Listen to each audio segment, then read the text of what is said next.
What's up, everyone? Thank you for listening to another episode of the Sawyer Brothers Show. Please be sure to follow and subscribe to the show on Apple Podcasts and Spotify, and then follow our podcast accounts and SDI accounts on all socials. We post daily on Instagram, TikTok, Facebook, and YouTube. We appreciate the support and listens greatly.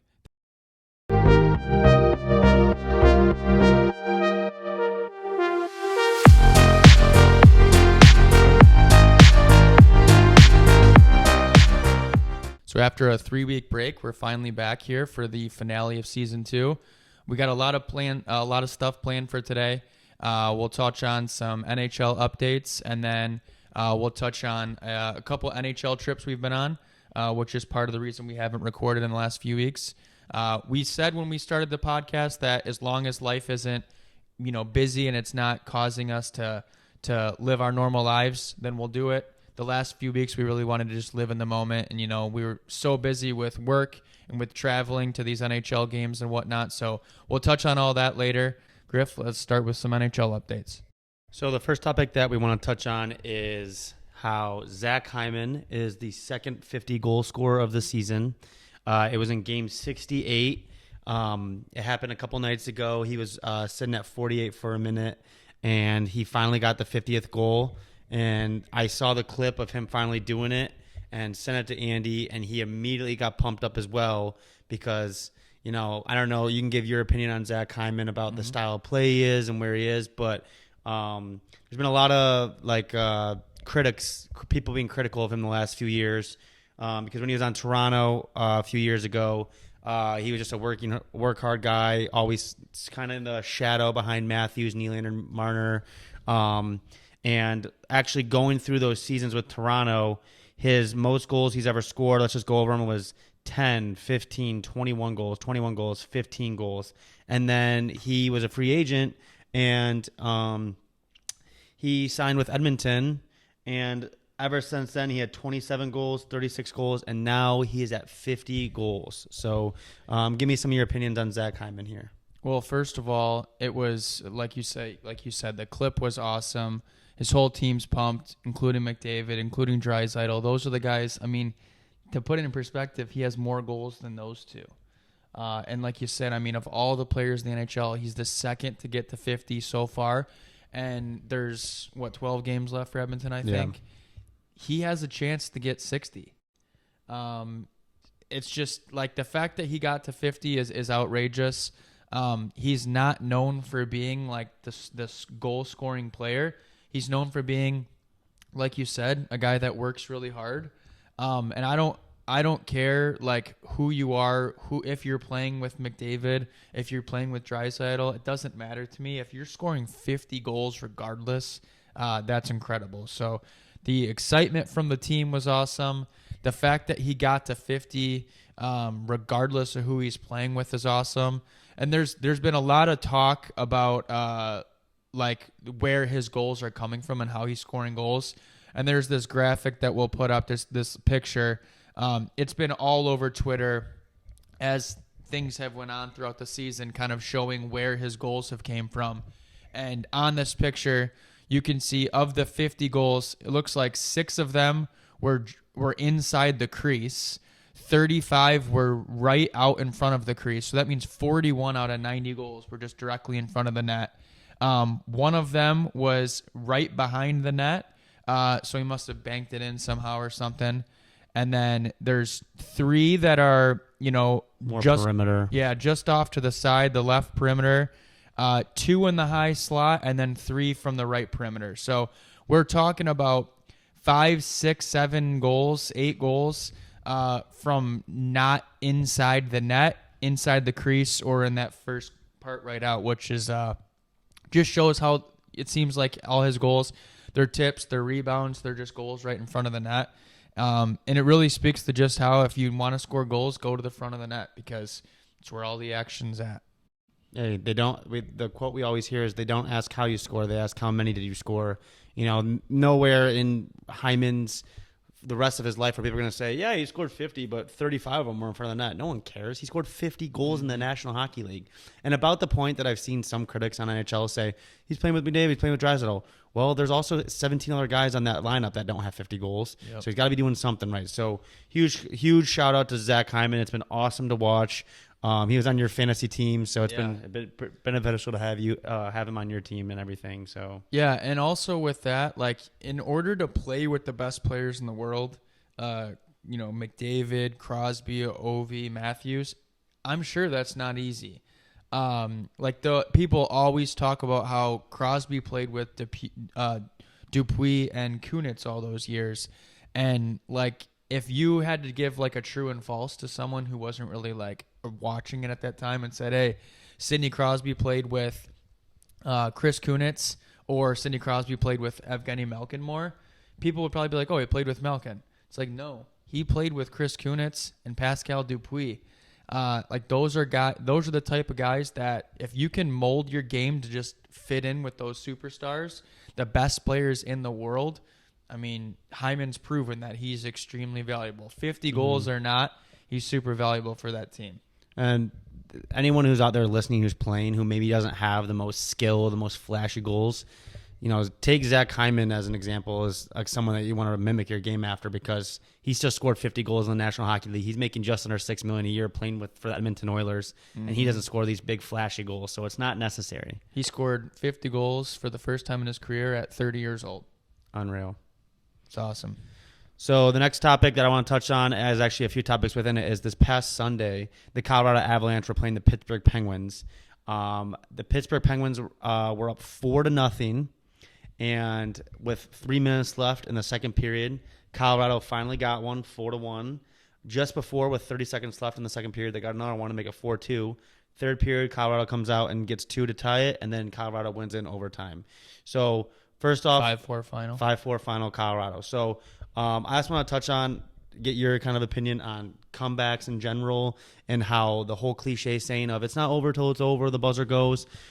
Just kind of give your opinion as a coach, as a player, on how important not giving up until the end really is. Yeah, it's super important. As time continues to go on, and I watch all levels of hockey, momentum is just it's just consistently showing how important it is, the momentum in a game, regardless of what level it is, because you build up momentum, you're feeling good, and there's so many games where you experience and you're watching a game and maybe a team's down, like Colorado's down, and you're like, wow, all they need is one goal.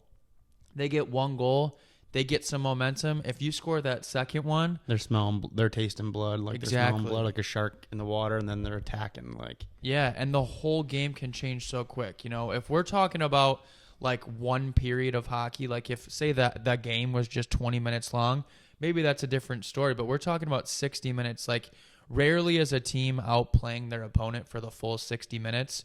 You're going through those ups and downs of the game whenever each team is taking over control of the game, whether it's a power play or penalty kill or, just a continuous rush of opportunities for one team. Like if you just keep going, it's one of the hardest things to do is to not get overwhelmed and to just say, we're done tonight, let's focus on tomorrow. But if you can chip away and just try and stick to your game plan, forget the score of the game and just try and play, a lot of crazy things can happen. And I mean, that's a great example of it. It's just exactly right. Like the fact that they actually came back and were able to win and get those 2 points. I mean, we'll talk about it in a minute, but these teams that are all fighting for these points, every single point matters. So the fact that you're able to keep going literally until the buzzer blows, like it truly is just a cliche, but such a true saying for coaches, because so many examples are in front of us. It's like, yeah, they're down 3, like we'll see, but it's like there truly is so like, and when you're up, just as important, when you're up and you have that momentum, you can't give it up. Yeah, you have to think about it the same way. You can't let them take momentum, and you can't think, hey, we're done. We've got this one in the bag. We got to focus on tomorrow too. You got to play till the end. And I mean, of course, it's Colorado that's doing a cup champ, a team full of leaders and vets that have had success. Like it's no wonder that they're the ones that are still doing that. So the next topic I want to talk about is actually about the player who scored the game-winning goal that night, which is named Jonathan Drouin. So Jonathan Drouin was drafted 3rd overall in the same draft as Nathan McKinnon and Alexander Barkov. McKinnon and Drouin were teammates at, I think, Halifax. So they were teammates. They played against the 4th overall pick, Seth Jones, who was the projected number 1 overall pick going into the draft. So Drouin and McKinnon were teammates. They were both studs. They both dominated the year. They were line mates the years before in the CHL, and they obviously went 1st and 3rd overall. Jonathan Drouin hasn't really had the career that's maybe lived up to the hype. Still had a great NHL career, but as good as what someone would expect a 3rd overall draft pick would be. So throughout these past years, he's played for Montreal. He's played for Tampa Bay, and again, he's had some good seasons, like 20 points, 23 points, 40 points, but nothing too crazy. I just saw an interview with Nathan McKinnon the other day, and he was saying he was super excited to have Jonathan Drouin sign here this summer. Jonathan Drouin had a few offers for maybe a little bit more money, but he signed the league minimum or just above the league minimum with Colorado for a year to be back with McKinnon, try and find his groove back, just on a winning team. And now Jonathan Drouin is having a career year with more points than he's ever had. He took less money to be back with his guy McKinnon. And, of course, they may not be line mates together, but they're playing on the same team in that environment. And he goes out there and caps off a great win that is going to help Colorado have an even better placement in the playoffs. So it's just hearing stories like that when, guys maybe don't live up to the hype, and because there are so much expectations in this world. And I'm sure it's been tough on him over the years of seeing Nathan McKinnon do this, do that, win a Stanley Cup, be top 3 in scoring points, all these things.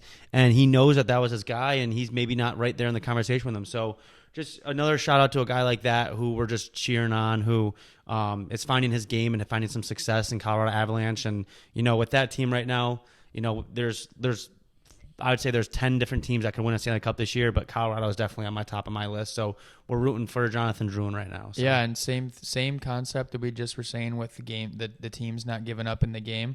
Like Jonathan Drouin was drafted 11 years ago, coming up on 11 years ago, the 2013 draft. And, it's natural to compare yourself to other guys that you were drafted around. And, like, if he compares himself to McKinnon, I mean, he's failed. Like, if you look at 1st overall, 3rd overall, they were coming from the same junior program. McKinnon's done all the things he's done. He's won a cup, and Drouin's bounced around teams, and he didn't give up. Like, I'm sure there's plenty of times in Drouin's career where he was like, I should probably just stop and move on and do something else. And I'm sure if he wasn't thinking it yet, there was other people telling him that. Regardless, like, he's stuck through it, and he's obviously not, maybe he's not the peak of his career right now. Maybe this is the best year he'll ever have, but regardless, he's stuck with it, and he's having a great year. So like you said, it's a great story, and we're cheering for him. So the last topic I want to touch on about that game actually was Colorado ended up winning that game in overtime. And it actually extended another person's streak. So there's a player by the name of Yakov Trenin. So he was on the Nashville Predators this season. And Nashville Predators are on a hot streak right now. They can't lose a game. Yakov Trenin got traded at the deadline to Colorado Avalanche. Before that trade, the Preds were 8-0-1, leading up to that for their last 9 games. And ever since he's been traded, the Avs are now 7-0-0. So Yakov Trenin is 15-0-1 in his last 16 games. He has not lost a game in regulation since February 15th. So what a story to be going from one team that's on a heater and be traded to another team that's on a heater. Because usually these trades at the deadlines, they're usually maybe a top team to a bottom team, but not really like next to each other or linear. Yeah. So I think the fact that he is going to a team that's not, because Nashville maybe not as cup ready, but they're definitely making the playoffs. But he's hopping to a team that's probably cup ready, and he just keeps winning. So good for him to keep on winning. So I think that was a really cool stat and story. Yeah, that's an interesting stat. When you just put that on there, like I said, I said who's Yakov Trenin. I had no idea who that was, but it's a pretty unique stat. So I want to talk about the standings and the playoffs real quick here, and then we'll touch on some cool stories that we had because we've actually went to 4 NHL games in the last 2 weeks. So the first thing I just want to talk about how crazy this President's Trophy run is right now. Right now, it is there's about, let's just say, 10 to 11 games left for most teams. There are about 7 teams right now that are all fighting for the President's Cup. There are 3 teams with 98 points and 5 teams with 97 points.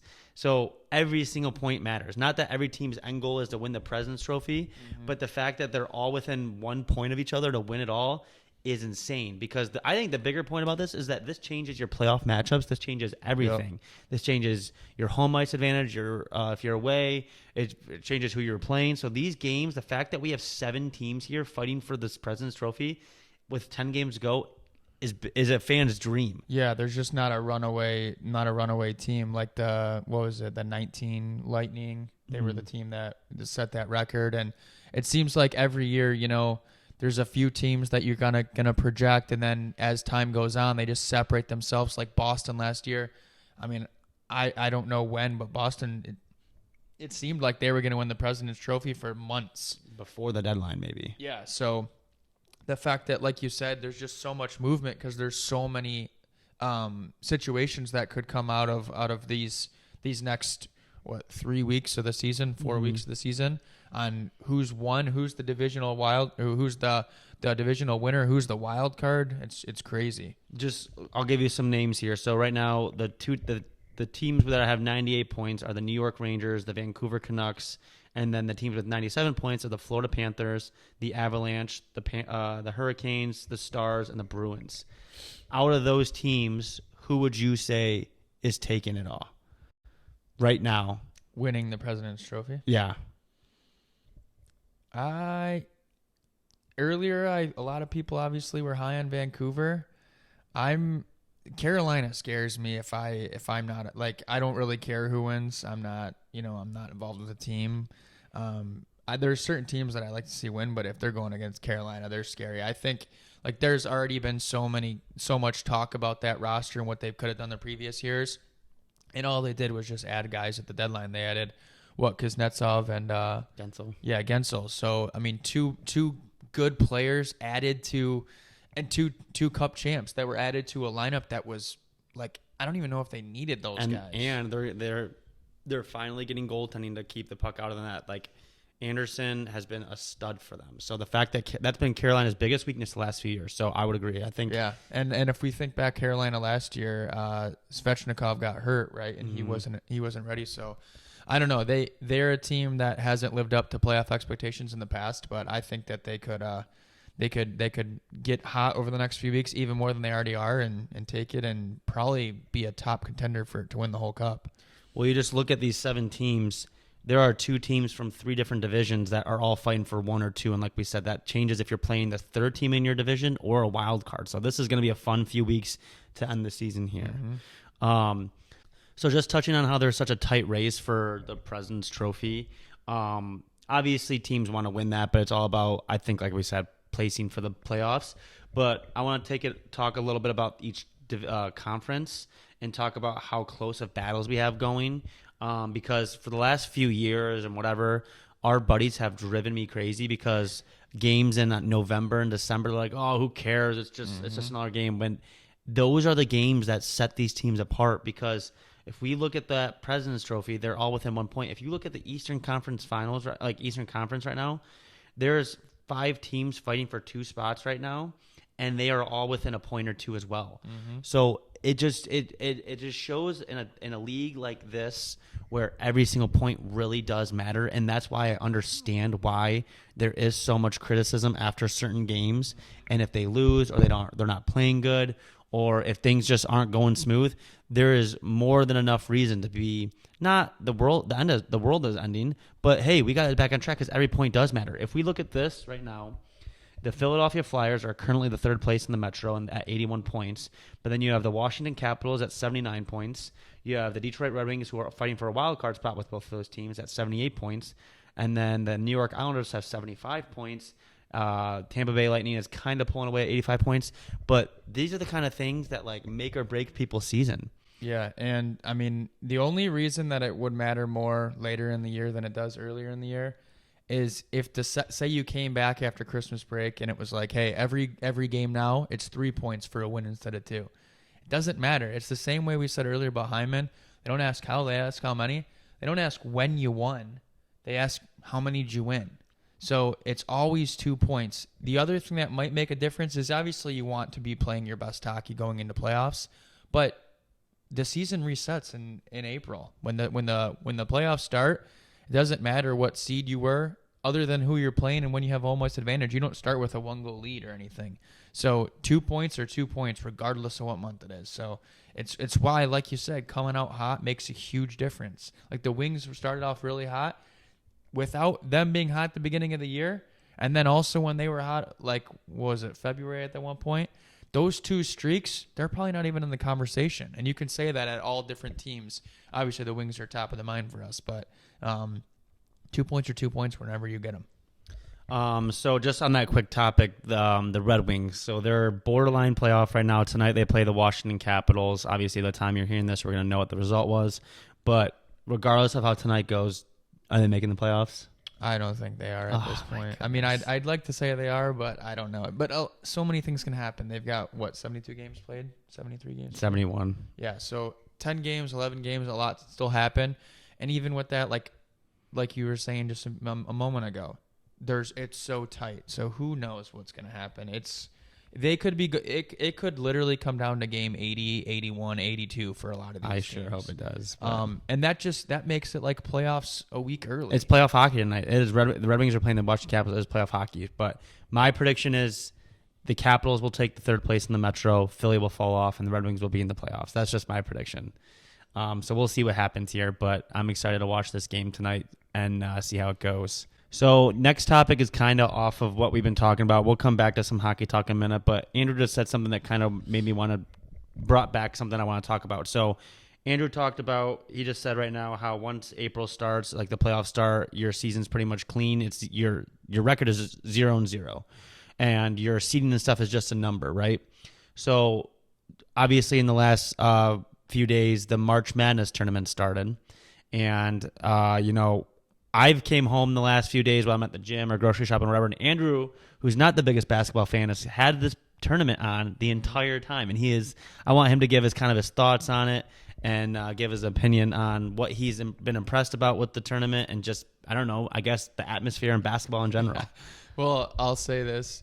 If you're listening, this was not part of our outline of the episode, but I did want to touch on March Madness. But I just don't have a lot to say. I'll say this. So my whole life, people have talked about how they love the tournament and how cool it is. And I'm always like, yeah, whatever. I'll put it on a little bit. I appreciate storylines. I know Griff's the same way. So if we know a storyline of a player, a team, a coach, a school, whatever, regardless of what sport it is, as playoffs go on, it gets entertaining. And maybe that's part of it, but like, I put on all day Thursday, had it on the background, all day Friday, all day Saturday, all day Sunday, and there's just the biggest thing I can't believe. There's 2 parts for me. One, the whole thing we started off this by saying that momentum matters and that you can't quit until it's over. That's so true. Like that game Sunday night, there was a again, not my language, okay? Not a basketball guy. Not a basketball guy. The team had all kinds of chances at the end. They were down by 2 or 3. It was Texas A&M in Houston. Yeah, I think. Yeah, in Houston. And finally, the ball goes out of bounds. There's, I think, 1.3 seconds left on the clock. In hockey, 1.3 is like the game's basically over. In other sports, it's like maybe in football you can do some crazy play with 1.3 left and make it happen. But in basketball, like, they're still just going. Like the whole time, he inbounds the ball like a crazy like bowling ball pass. The guy shoots it, puts it up, and goes to overtime. And it's like, that's the coolest thing for me is that it's just not over. It sucks when you're in the moment sometimes because it just takes so long for the last like 5 minutes. But it's super entertaining how it's just never over. And then the second thing for me that's super impressive about the whole tournament is how they can just assign teams on Selection Sunday to a location, and then within like minutes, the tickets are sold out.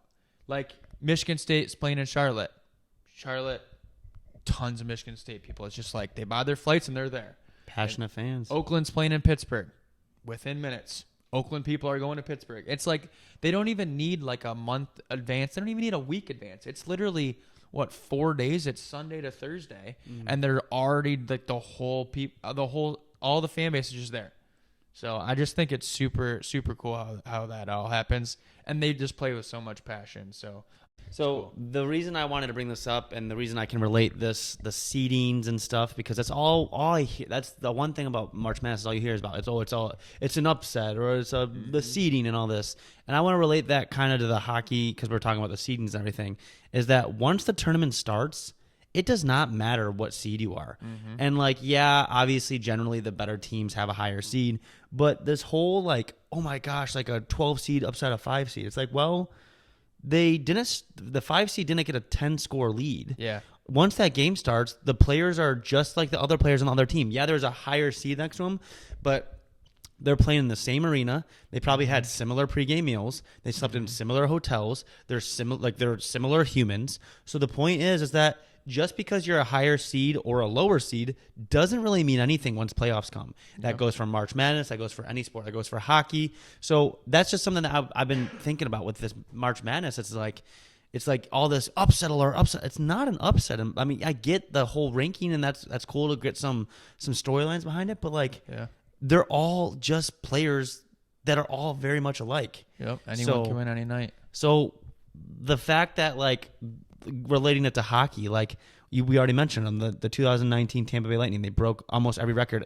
during that time, but then they get swept by the 8 seed in the first round of the playoffs. It's like, well, I mean, yeah, the Blue Jackets weren't as good on paper as the Lightning, but they were both 0-0 going into that first game. The scoreboard 0-0, so it's not like the Lightning had I don't know, newer, better sticks or skates. It's just that's the thing with hockey or any sport. If you're the underdog, in quotation marks underdog, who cares? Just go out there and play. It's playoff hockey. Sometimes it's more fun that way. Honestly, I feel more comfortable as an underdog a lot of times. 100%. As long as you're just not I don't know, whole different spectrum from where the other team is, the opponent is, you can do it.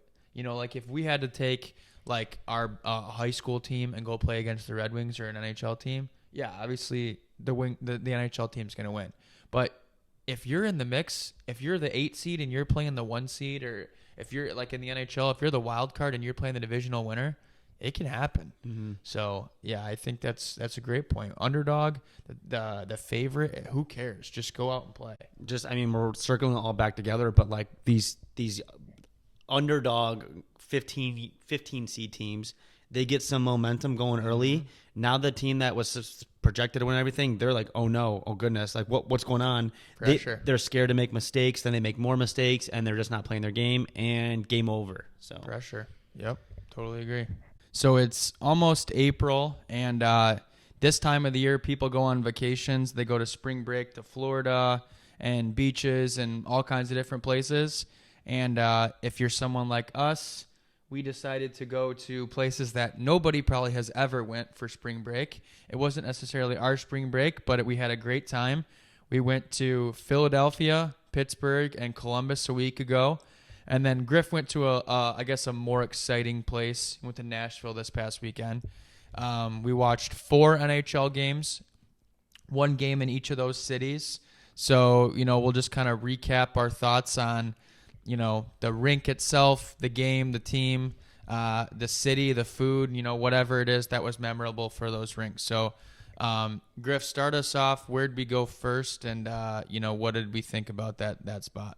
So first, that Thursday night, we went to Toronto versus Philadelphia, and we live in Detroit, so Philadelphia was about an 8.5-hour drive. Our 2 best buddies live in Charlotte, North Carolina, so they flew there and met us there. So we actually got there in a half hour after they both landed, which was perfect timing. So we picked them up from the airport, went to our hotel, dropped stuff off, and then we went to kind of where the arenas in Philly are. It has where the Eagles play, the Flyers play, and the Phillies play, just on this corner.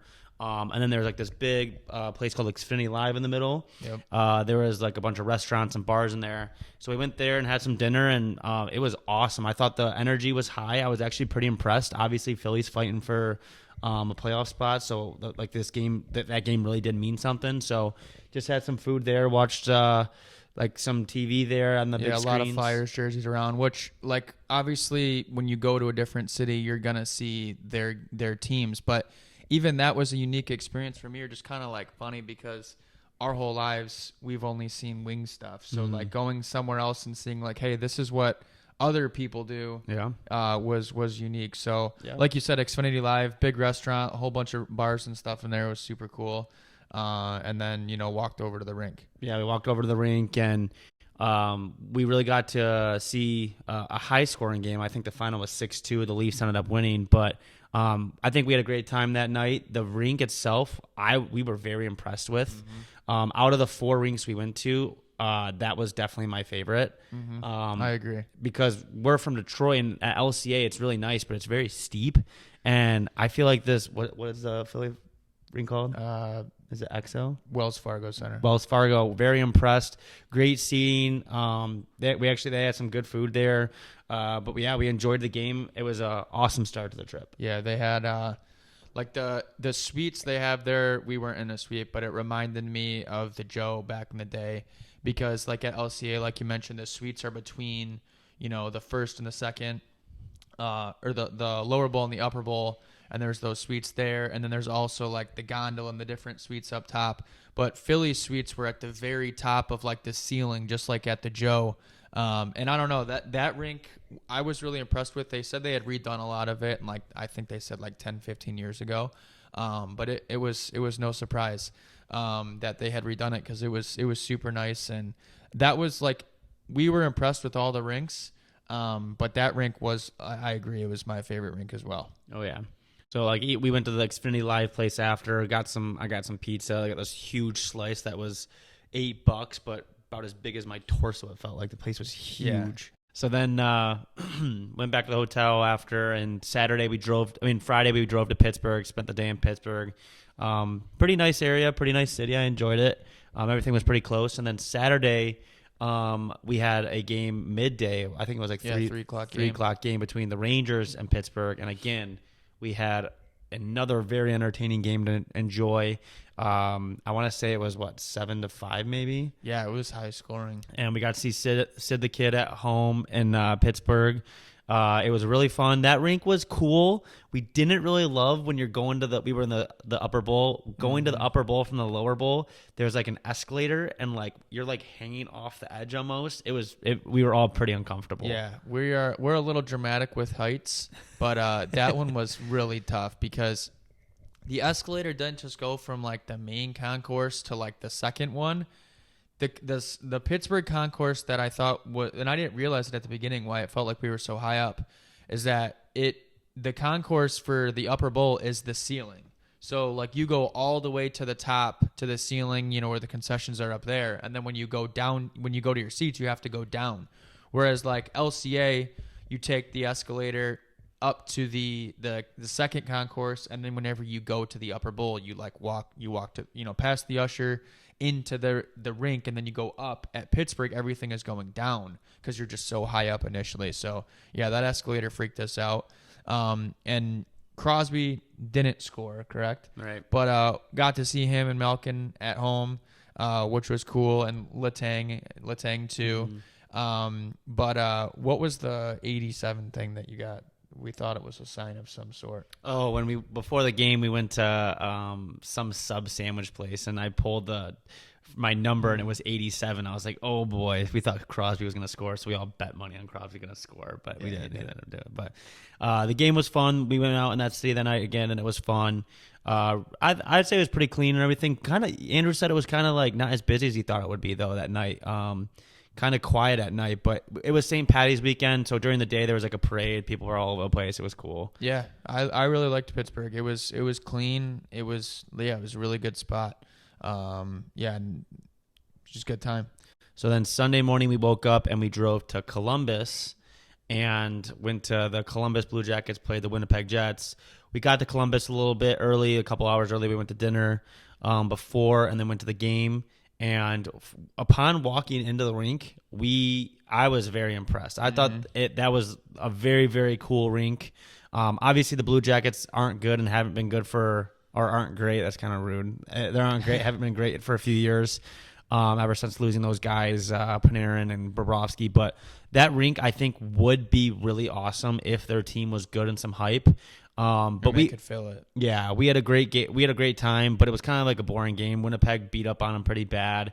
We got to see the cannon, which was awesome. The cannon lived up to the hype. Yeah, well, when we walked in, the usher said normally they do it at the goals, and they do it like 2 minutes before they come on the ice. And we were sitting there, kind of forgot about that because it had been like 30 minutes or whatever.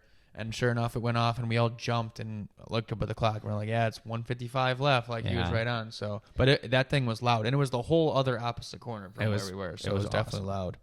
It's funny because, like, the people that I said that we went, the main question I got was, did you hear the cannon? Yeah, like, you can't miss it.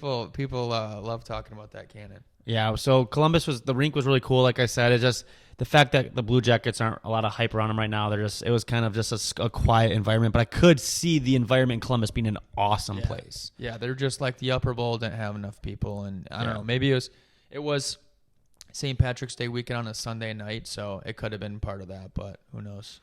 So then we drove home after the game Sunday night, and then the following Friday, I flew down to Nashville and met our buddy T-Vac again, and we went to the Predators Red Wings game on Saturday.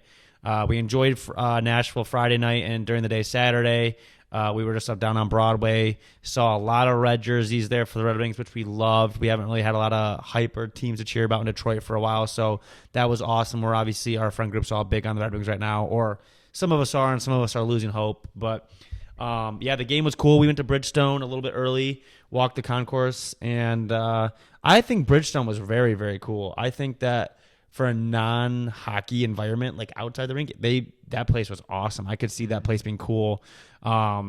And you said there was a lot of red, right? There was more Red Wing chants than Predators chants. The lower bowl had red everywhere, which was really cool to see, like I said. But the Predators won 1-0 in a great game. As much as crazy as it sounds for there being one goal, that game was awesome. That was probably my favorite game out of the four. Wow. Like a defensive battle. Goalies were both playing great. Every point mattered. Then after that, we just went out in the city and came home, and we're looking forward to the next games and trip that we can go on to. We're already planning the next one about next year, about what few rinks can we knock off. Try and knock off 32 eventually. Last year we went to Toronto, so now this was rink 3, 4, 5 for me, and then 3, 4, 5, 6 for you, I believe.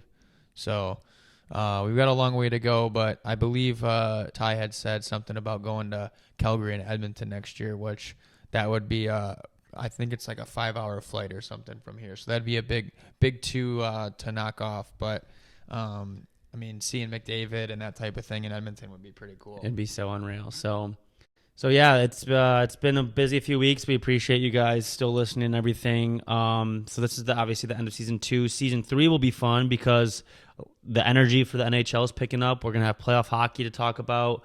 We got some cool life experiences coming up. Our cousin and our best friend are getting married, so we got some wedding activities to come up with for a bachelor party for them and everything. So everything's going smooth. We appreciate you guys listening for all of season 2. We look forward to season 3 as well. Yep, summed it up. Thanks, guys.